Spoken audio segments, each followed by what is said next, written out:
திருநெல்வேலியை நோக்கி தமிழ்நாட்டையே திரும்பி பார்க்கக்கூடிய வைக்கக்கூடிய அளவுக்கு இந்த விழாவை பிரம்மாண்டமா நடத்திக்கிட்டு இருக்காரு. எல்லாரும் ஒற்றுமையா ஒருவர் மீது ஒருவர் அன்போடு இருக்கணும்னு நினைச்சுதான் கடந்த 15 ஆண்டுகளா இப்படிப்பட்ட சமத்துவ விழாவா கிறிஸ்துமஸ் நிகழ்ச்சிகளை சகோதரர் இனிகோ இருராஜ் அவர்கள் தொடர்ந்து நடத்தி கொண்டிருக்கிறார். அதனாலதான் இந்த அமைப்போட பேரையே கிறிஸ்துவ நல்லெண்ண அமைப்புன்னு வச்சிருக்காரு. அவருக்கும் அவருடைய நல்லெண்ணக்கத்துக்கும் என்னுடைய வாழ்த்துக்கள், பாராட்டுக்கள்.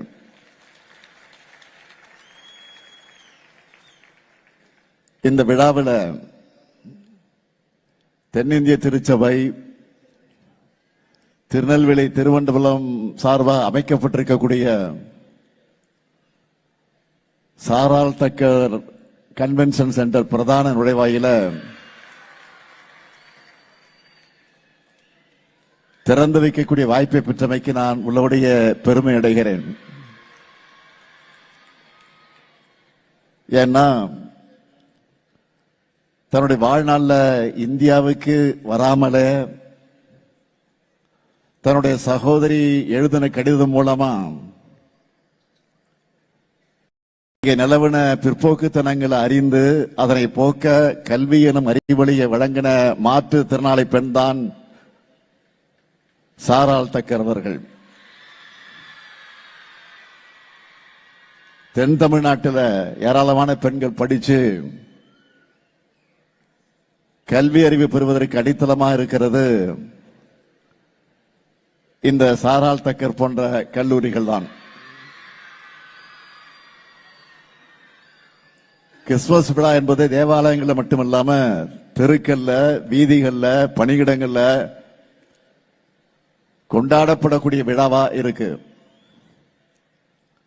கிறிஸ்துமஸ் விழா என்பது நம்பிக்கையை விதைக்கக்கூடிய விழாவா, பரிவு காட்டும் விழாவா,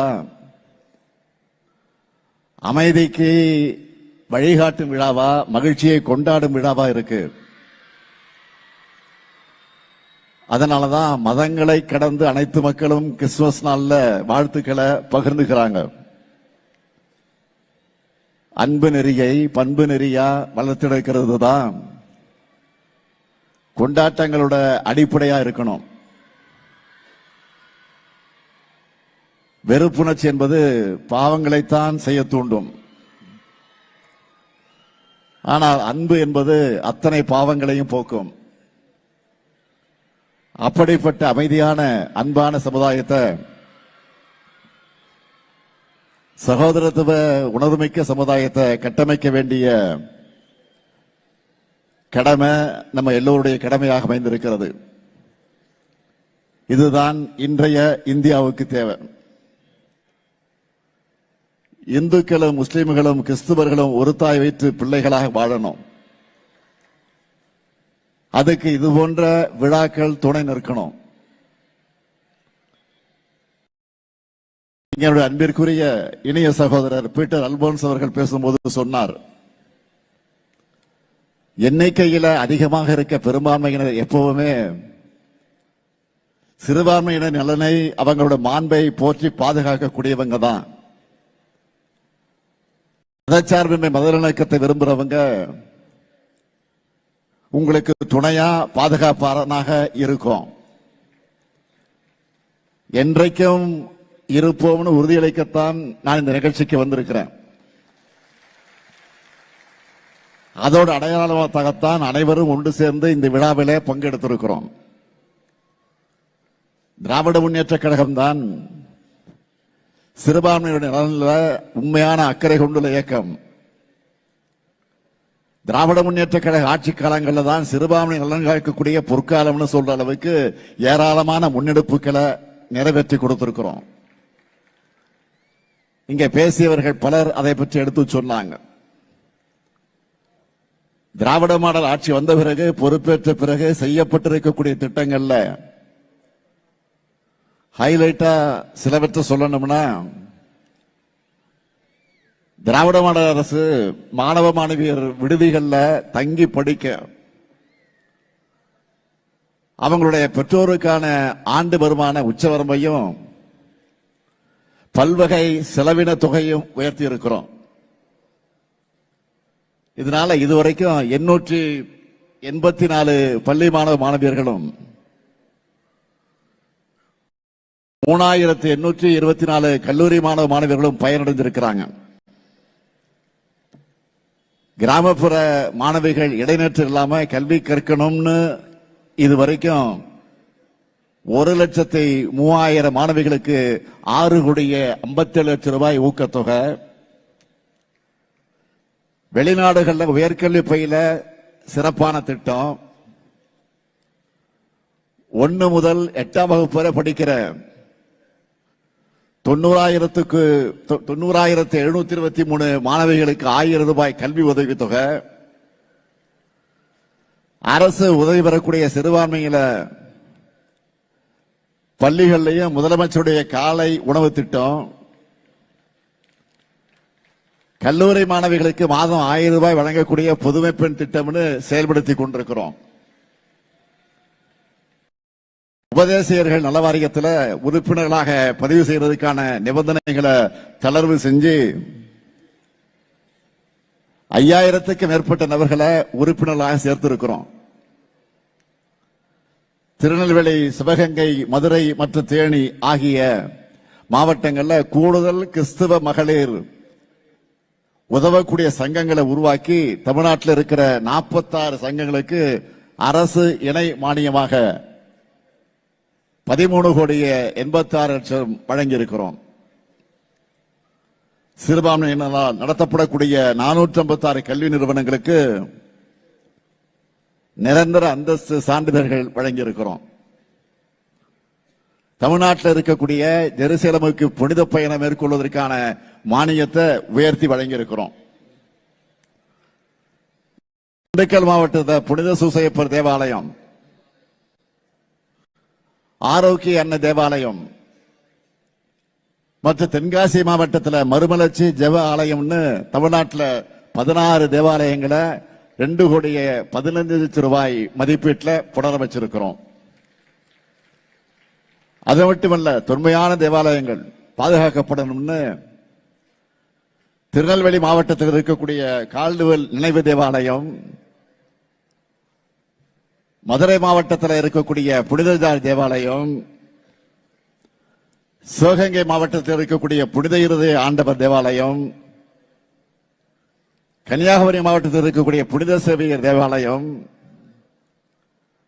திண்டுக்கல் மாவட்டத்தில் இருக்கக்கூடிய டாலர்ஸ் தேவாலயம்னு 12 மாவட்டங்கள்ல 20 கோடி ரூபாய் மதிப்பீட்டில் புனரமைப்பு பணிகள் நடந்து கொண்டிருக்கிறது. அடுத்து நம்முடைய சகோதரர் இனிகோ அவர்கள் கோரிக்கை ஏற்று விருதுநகர், தேனி, ராமநாதபுரம், சிவகங்கை, தென்காசி மற்றும் திண்டுக்கல் ஆகிய 6 மாவட்டங்கள்ல புதுசா கல்லறை தோட்டங்கள் அமைக்க அரசு நிலங்கள் ஒதுக்கீடு செய்யப்பட்டு பணிகள் நடந்து கொண்டிருக்கிறது. திருநெல்வேலி, தேனி, ராமநாதபுரம், திண்டுக்கல் உள்ளிட்ட 13 மாவட்டங்கள்ல கல்லறை தோட்டங்களுக்கு சுற்றுச்சுவர் அமைக்க 5 கோடி ரூபாய் நிதியை விடுவிச்சிருக்கிறோம். சிறுபான்மையினர் அதிக வசிக்கக்கூடிய திருநெல்வேலி, தூத்துக்குடி, தென்காசி, கரூர் உள்ளிட்ட 11 மாவட்டங்கள்ல 597 கோடி ரூபாய் மதிப்பீட்டில் அரசு மருத்துவமனைகள்ல கூடுதல் உட்கட்டமைப்பு வசதிகளை ஏற்படுத்தி இருக்கிறோம். அடுத்து சிறுபான்மையின மக்கள் கல்வி, பொருளாதாரம், சமூக ரீதியாக உயர வேண்டும் என்று கல்வி கடன், சுயதொழில் தொடங்க சிறப்பான திட்டங்கள், வெற்றி நிச்சயம் திட்டத்தில் சிறுபான்மையின இளைஞர்களுக்கு முன்னுரிமை, ஓய்வூதிய திட்டங்கள் ஆகியவற்றை வழங்கிக்கிட்டு இருக்கிறோம். டிசம்பர் 18ஆம் நாள் மாநில அளவில் சிறுபான்மையுடைய உரிமைகளால் விழாவா சிறப்பாக கொண்டாடி கொண்டிருக்கிறோம். மாநில சிறுபான்மையினர் ஆணையம் மூலமா கல்லூரி மாணவ மாணவிகளுக்கு பேச்சு போட்டிகளை நடத்தி அவங்களுடைய மொழி, ஆளுமை உள்ளிட்ட திறமைகளை வெளிக்கொண்டு வந்திருக்கிறோம். இப்படி என்னால் இன்னைக்கு முழுக்க லிஸ்ட் போட்டு சொல்லிக்கிட்டே இருக்க முடியும். அந்த அளவுக்கு உங்களுக்கு பார்த்து பார்த்து திட்டங்களை செயல்படுத்தி கொண்டிருக்கிறோம். இந்த நிகழ்ச்சிக்கான அழைப்புதழை எங்கிட்ட கொடுக்க வரும்போது சில கோரிக்கைகளையும் இனிகோ அவர்கள் கொண்டு வந்தார். இனிகோ கேட்டா இல்லைன்னு சொல்ல முடியுமா?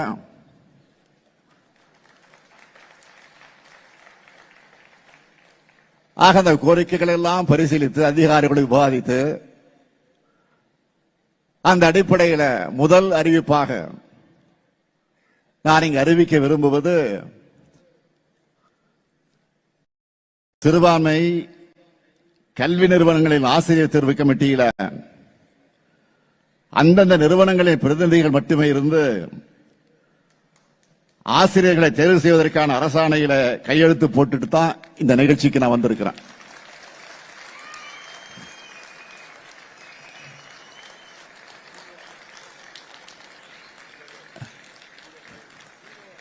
இரண்டாவது அறிவிப்பு, ராமநாதபுரம் மாவட்டம் கடலாடி வட்டம் மூக்கையூர் கிராமத்தில் இருக்கிற தொன்மை வாய்ந்த புனித யாக்கோபு தேவாலயம் 1,42,00,000 ரூபாய் மதிப்பீட்டில் புனரமைக்கப்படும். மூணாவது அறிவிப்பு, ஆசிரியர் தகுதி தேர்வு பிரச்சனையில சிறுபான்மை கல்வி நிறுவனங்கள் சந்திக்கிற சிரமங்களை பற்றி எங்கிட்ட நேரடியா கோரிக்கை வச்சதை தொடர்ந்து அதிகாரிகளோட தீவிர ஆலோசனை நடத்தின. அதைத் தொடர்ந்து அரசு வழக்கு விசாரணையை நீட்டிக்கிறதுக்கு பதிலாக இந்த விவகாரம் தொடர்பாக உச்சநீதிமன்றத்தில் மாநில அரசால் தாக்கல் செய்யப்பட்ட வழக்குகளை திரும்ப பெற்றோம். இந்த நடவடிக்கையை தொடர்ந்து டெட் தேர்வு தொடர்பான அரசியலமைப்பு சட்ட கேள்வி குறித்து மாண்புமை உச்சநீதிமன்றம் 7 நீதிபதிகள் கொண்ட அமர்வு ஆராய உத்தரவிட்டிருக்கு. இந்த அணுகுமுறையால சிறுபான்மை கல்வி நிறுவனங்கள்ல 1439 ஆசிரியர்கள் நியமனம் செய்யப்பட்டிருக்காங்க என்பதை மகிழ்ச்சியோடு நான் தெரிவிச்சுக்கிறேன். நான்காவது அறிவிப்பு, புதிய விதிமுறைகள் நடைமுறைக்கு வர்றதுக்கு முன்னாடியே நியமிக்கப்பட்ட 470 ஆசிரியர் நியமனங்களுக்கு ஒப்புதல் அளிக்கப்பட்டு கிறிஸ்துமஸுக்குள்ள அதற்கான ஆணைகள் வழங்கப்படும். போதுமா? போதும்ல? திருப்தியா?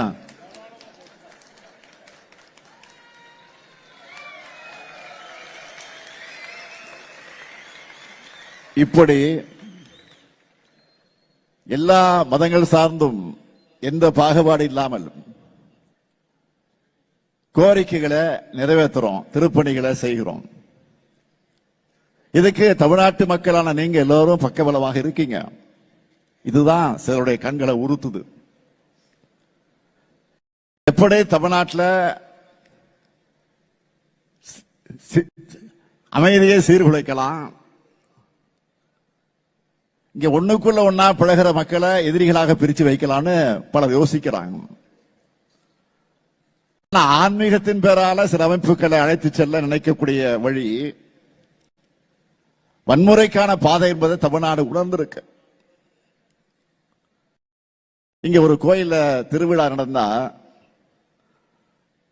அங்க வர மக்களுக்கு முஸ்லீம் மக்களும் கிறிஸ்துவ மக்களும் உணவு மோர்னு கொடுப்பாங்க.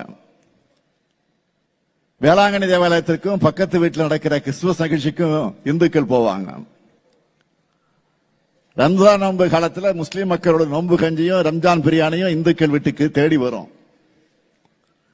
இந்த சகோதர உணர்வும் பகுத்தறிவு திறனும் தான் நம்முடைய தமிழ்நாடு. எல்லாருக்கும் எல்லாம் கிடைக்கணும் என்ற இயேசு பெருமான எண்ணத்துக்கு இலக்கணமா நம்ம திராவிட மாடல் ஆட்சியை நடத்திக்கிட்டு இருக்கிறோம். எந்த மதத்தை சார்ந்தவர்களாக இருந்தாலும் மதத்தின் பேரால ஒருவர் உங்க உணர்வுகளை தூண்டார்னா அவரை சந்தேகப்படுங்க, கவனமா இருங்க. ஒருவரும் உங்களை வஞ்சிக்காதபடி எச்சரிக்கையாக இருங்க என்று பைபிள் வாசகத்தை இங்கு குறிப்பிட்டு காட்ட விரும்புகிறேன். இன்றைக்கு ஒன்றியத்தை ஆளக்கூடிய அரசு சிறுபான்மை மக்களுக்கு அச்சுறுத்தல் ஏற்படுத்தக்கூடிய அரசாக இருக்கு. அதனாலதான் அவங்க குடியுரிமை திருத்த சட்டம் கொண்டு வந்தப்போ கடுமையா எதிர்த்து போராட்டங்களை நடத்தணும். ஆனா துரோகம் செய்வதையும் மக்கள் அழகு வைப்பதை மட்டுமே தன்னுடைய அரசியலா லட்சிய அரசியலா எடுத்துக்கிட்டு செயல்பட்டு வரக்கூடிய அதிமுக அந்த சட்டத்துக்கு ஆதரவா வாக்களிச்சது. ஒன்றிய பாஜகவை பொறுத்த வரைக்கும் மதச்சார்பு என்ற சொல்ல வேப்பங்காயா கசக்குது. சொல்ல கேட்டாலே வேப்பங்காயா கசக்குது அவங்களுக்கு. அதை அரசியலமைப்பு சட்டத்தில் இருந்து நீக்கணும்னு துடிக்கிறாங்க. நாட்டோட பன்முகத்தன்மையை சிதைச்சு ஒரே மதம், ஒரே மொழி, ஒரே பண்பாடு, ஒரே தேர்தல், ஒரே கட்சி, ஒரே தலைவர் என்ற எதேச்சதிகார எதிர்காலத்தை உருவாக்க நினைக்கிறாங்க. தமிழ்நாட்டிலையும் தங்களுடைய பிளானை செயல்படுத்த நினைக்கிறாங்க. எப்படிப்பட்ட ஆபத்தையும் பாஜகவோட நாசகார திட்டங்களையும் எதிர்த்து முறியடிக்கிற வலிமை தமிழ்நாட்டுக்கும் திராவிட முன்னேற்ற கழகத்திற்கும் இருக்கு. இதுதான் நம்ம ஹிஸ்டரி. இப்ப கூட சிறப்பு தீவிர வாக்காளர் பட்டி திருத்தம் எஸ்ஐஆர் நடவடிக்கை மேற்கொண்டாங்களே. இதனால என்ன மாதிரியான பிரச்சனைகள் எல்லாம் நாட்டில் உருவாகி இருக்குன்னு உங்களுக்கே தெரியும். அப்படிப்பட்ட பிரச்சனைகள் தமிழ்நாட்டில் வந்துவிடக் கூடாதுன்னு தான் திமுக சார்பில் நம்ம ஏற்கனவே உச்சநீதிமன்றத்தில் வழக்கு தொடுத்திருக்கிறோம். ஒரு பக்கத்தில் நீதிமன்றத்தில் சட்ட ரீதியாக போராட்டத்தை தொடர்ந்தாலும் மக்கள் மன்றத்தில் ஒவ்வொருத்தர் வீட்டுக்கும் போய் அவங்களுடைய வாக்குரிமையை உறுதி செய்ய திமுக நிர்வாகிகள் துணையாக இருந்தாங்க.